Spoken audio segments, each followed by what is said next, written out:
Hello everyone, my name is Alfredo Hayag. I am the Principal Technical Product Specialist here at Peregrine Connect, and welcome to this tutorial on how to use the custom scripting function within FlightPath.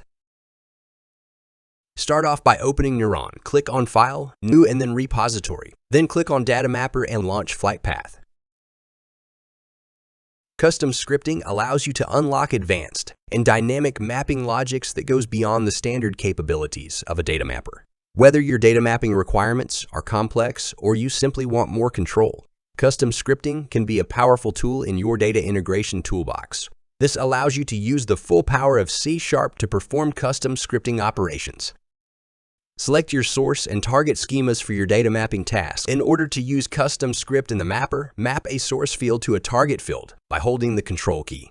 Then, click the plus button for the transformation pane to display the function screen. You can search for custom script or find it under the Advanced Function tab. Click next to access the script editor where you can write your C# script. Inside the editor, edit the function name and choose the return type from the drop-down menu. Use shortcut icons for your convenience. Write your C# code to perform the desired data transformation. In our example, we'll convert a string to a decimal and multiply it by 12. Set the return value to the target field or variable using the expandable box labeled Set Return Value To. Make sure your code is error-free. You can also expand the script editor for a better view. Now let's test the functionality of the custom script. Toggle testing mode to on, then enter the source value and click Start to validate the output.